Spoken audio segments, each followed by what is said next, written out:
thank you for joining us today. And we're thrilled to have you launch our HR Leaders series on leadership during COVID-19.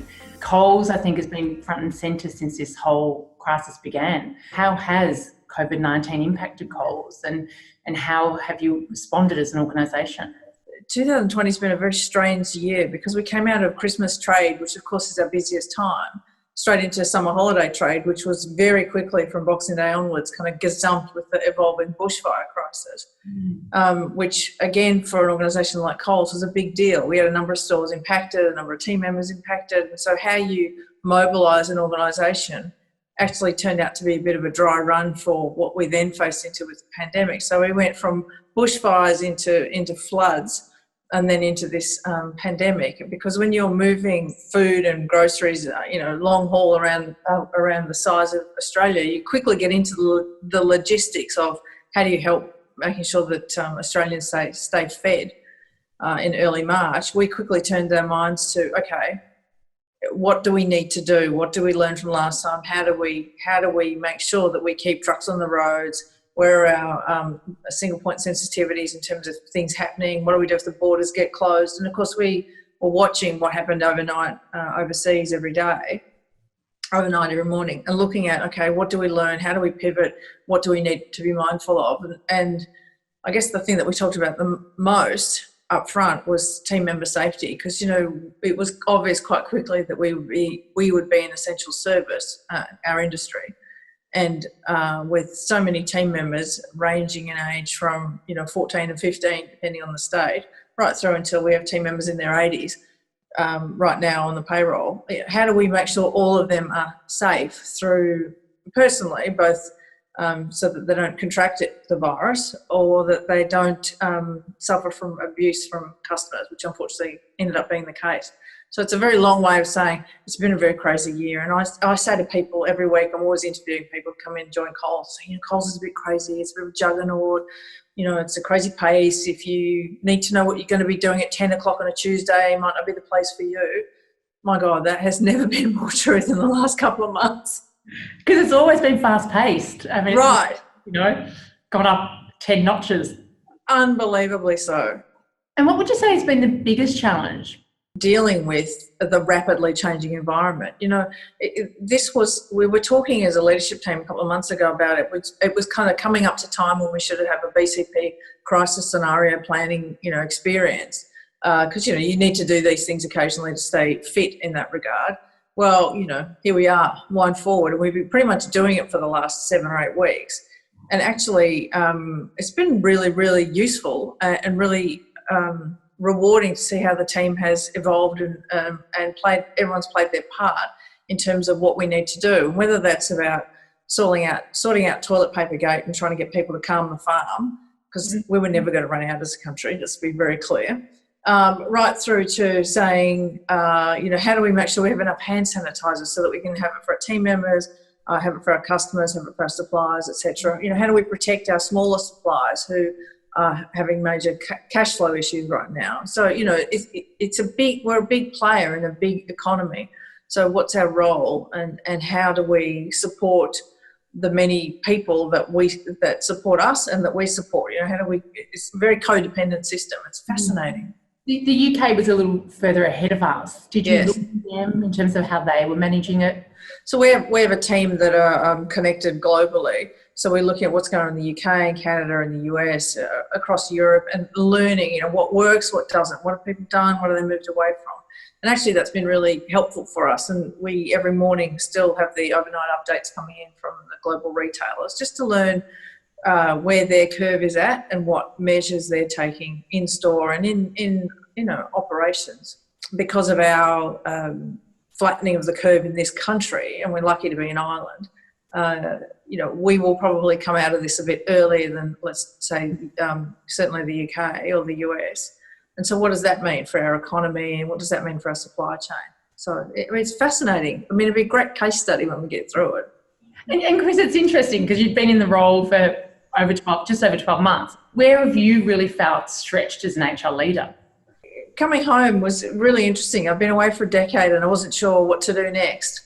And I knew that stepping into a big job like this back in my home country was going to be a stretch. It's my first time directly interfacing with the board, working with the Remco, etc. And so you've got all the kind of the day job stuff, and then you've got an organisation that's trying to change and evolve and grow. And, we have underinvested in tech for a long time here, which is not unusual in retail. So we're in the throes of putting in success factors. We'll go live in about 9 weeks. But a decade is a long time to be away. And then understanding, you've got new CEO, new board, newly listed, new chairman, new CEO and chairman relationship, all those dynamics. This whole first year of firsts for everything was rightly quite emotional is the wrong word, but quite not a high energy time in the organisation. So getting past the AGM, getting past our first REM report, etc., getting through all those firsts in the back end of last year, we all thought, oh, hurrah, now we're one and we're all grown up again and off we go. And then we have kind of the beginning of this year. And so as I hit 18 months in this job, I think, gosh, it's just, it never ceases to be something slightly different. And it's one of the learnings I've had. It's really important to separate the conversations that you're having from this is a BCP conversation and we're dealing with how to hire this many people and what the next step is there, to this is a BAU conversation, because in 4 weeks' time we'll have a board meeting and these papers will need to be ready and these people need to be briefed and blah, blah, blah. And so your mind is constantly flipping between the two. And as you mentioned, it's a new team, or in some ways a new team. Where have they really lent on you during this time? One of the things we did early on is call for nominations, up and down the organisation, for people who've done extraordinary things. And we did it in the bushfire crisis. And I mean, Coles is an amazing place in terms of humbling experiences. And so what I've been doing is asking the leadership team to make phone calls every week. Here's your list, here are the people, here's the things that they did. Give them a call and hear about it and thank them. And this will be a bakery team member in a country store in Queensland who gets a phone call from someone very senior on the leadership team. Say, hey, I heard you did this for a customer, or a store manager in a country town who pays for customers' groceries because their plastic card doesn't work, And these are little things that our people are empowered to do. And when you're a chief, you can forget that it's the real world. Coles is a very grounded place, and this sort of stuff helps people to stay grounded. It's really rewarding. What about your own team? How have you kept them motivated? I live in the country now, so I live on a farm about 4 hours north of Melbourne. And so I started doing this kind of a blog thing on a Friday afternoon, thoughts from the farm. And it just came to me, and it takes an hour or so to write, but just, whatever's on my mind, the things I was observing and noticing about how hard it is to sit on a WebEx. Or the team have said to me, you're really keeping it real, which is important. So I've talked about things like how when you are kind of on, when you're in BCP mode, you are so on, and I'll be sitting there with my WebEx screen, my laptop, my iPad and 2 phones. I've got 5 screens running, and you're doing it for 12, 14, 15 hours a day. You come out, you eat, you crash into bed asleep, and you wake up at 3 or 4 a.m. because your brain is so, it's like a kid playing Fortnite 24/7. You're just so hooked into it. It's really hard to put it down. So I just have been sharing my thoughts about that with the team, and they are finding it really helpful. And I've said to all of them, none of us are perfect, and it's a really imperfect time, especially those folks who are dealing with having homeschool primary school kids, right? You can't be, the best amazing Coles employee you can be and a full-time teacher, and you can't do any of those things perfectly, right? So cut yourself some slack. We're speaking to lots of organisations where everything's gone hold. What's it like within Coles? Has everything paused, or are there things that are still continuing ahead? I don't think we've paused much, actually. I mean, we've hired close to 12,000 people in the last 7 weeks. I know we hire 34,000 people a year, but we don't do 12,000 people in 7 weeks. We didn't think it was possible, and we've done it. So we haven't paused much. We have pivoted a lot, but we haven't paused much, frankly. And that's a good news story. I mean, there's not any other organisation out there or maybe another in your sector, but there wouldn't be many that would say they've hired those sorts of numbers. Have you been able to again, leverage from some of the organisations that have had to let go? Yes. Yeah, the very first thing we did when we realised how this was going to play out in the early weeks was realise that we didn't have enough team members on the ground because we needed more people in stores because more customers equals more demand equals, obviously. As winter approaches, we also have to cover what will be likely a higher level of sick leave as we go into winter because, if this virus does take hold, maybe, we will need a bigger number of people in stores. So net, we went very quickly on a hiring spree. And the first thing we did in that population that we hired was target family and friends of Coles. So we went out to our team members and said, who do you know who wants to come and help? And within 2 weeks, we'd hired more than 5,000 family and friends, and these are great people because someone in our organisation knows them and will vouch for them. So they're really low risk, and we almost hired them with hardly any checks. We've gone back now in the last month and double-checked everything that we needed to. But very quickly, within 24 hours, 48 hours, we had people coming into stores new, hundreds of them, to help, to stack shelves, to greet customers. And it's a lovely feeling for the team because people said, I've got, my nephew's got a job, my friend, blah, blah, blah, blah, blah. So people feel good about that.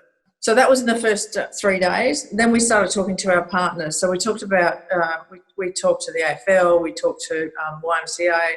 A number of organisations approached us and said, we look like we're going to have to furlough all these people. Can you help? Our joint venture partner in ABC in the liquor business. So we basically said, prioritise these people. We've taken a lot of our cousins, if you like, out of Target. Officeworks is still very busy, but we've taken a lot of people out of Target because, their stores are quieter. So we're bringing, and then they're trained already, we know them, they know our systems, off you go. So that's helped the team members in stores feel supported because we've had extra people coming in. But it's also helped people who otherwise might not be working. And so over this whole period, actually, I asked the numbers this morning, we had over 600,000 applications. 600,000 applications. How's the TA team going? Goodness. I have the best TA team ever. They're amazing. And they're the ones who said, okay, how could we do this differently? We used to turn on this 12-week peak recruitment period to hire the casuals that we need for Christmas trade. And that usually starts to ramp up around August. And as I said, it takes 12 weeks to recruit the 5,000 or 6,000 extra casuals that we have for Christmas.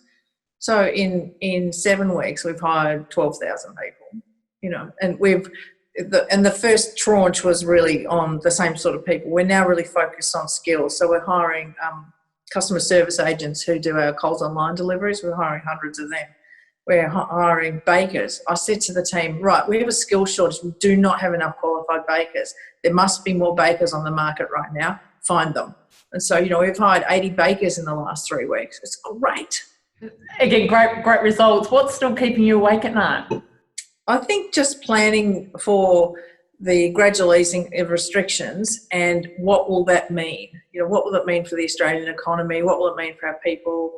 How do we make sure that we continue to have Coles be a sustainable business for all Australians? And I say sustainable in an eco-sustainability way, but also actually in a generational sustainability. It's one of the oldest companies in Australia.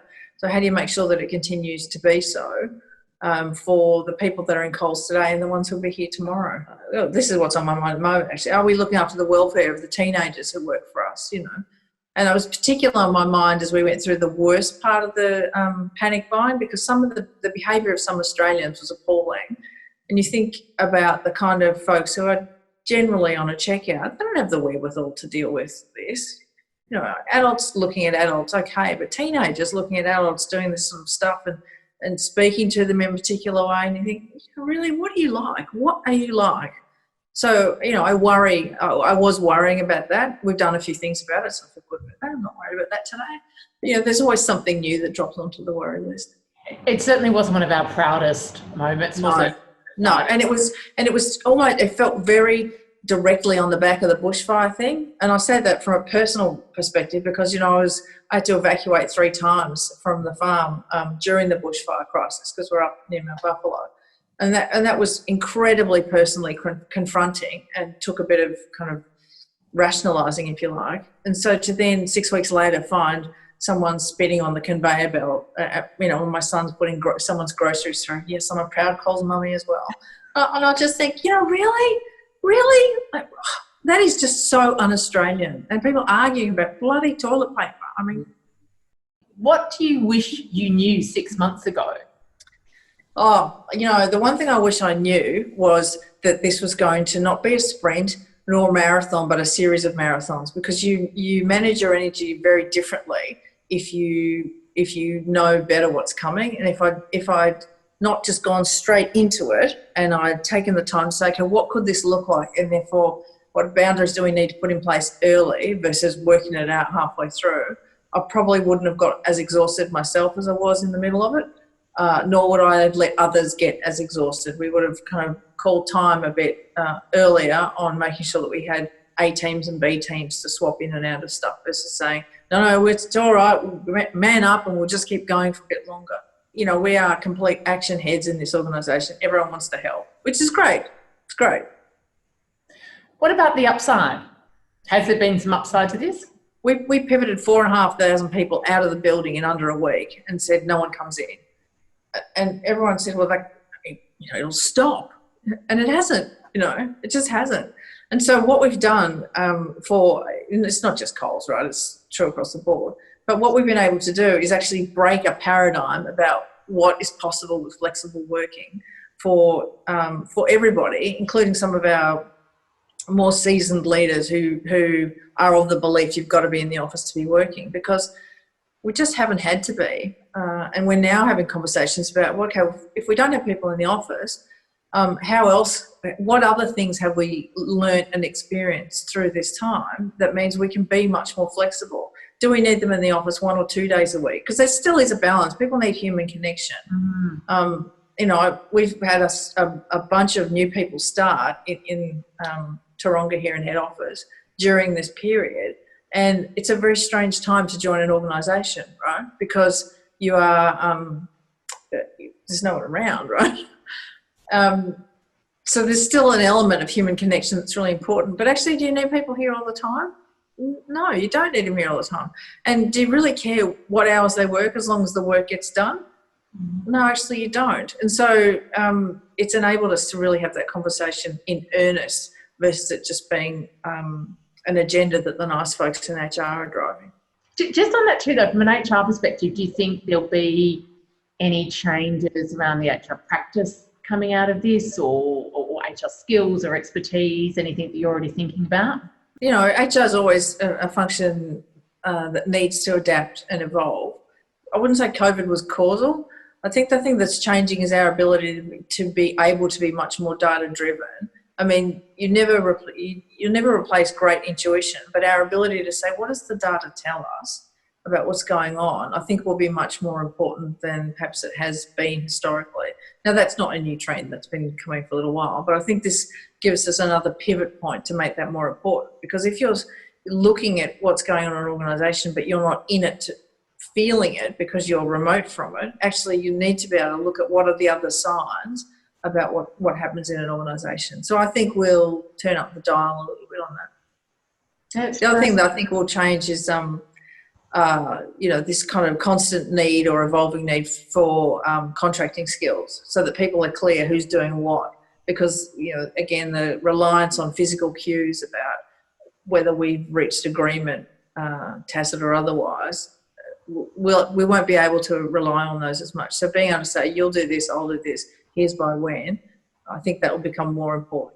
What are you going to do first when these lockdowns are finally eased? The first thing I'm going to do is give my dad a hug. I mean, I'm lucky I can see him, but I just want to give him a hug. So it's that physical thing. So, yeah. That's beautiful. And it's true. You're not alone on that front. It's great to hear firsthand what you've been going through and what you're experiencing, and thank you. Really appreciate it. No, my pleasure. My pleasure. Nice to see you.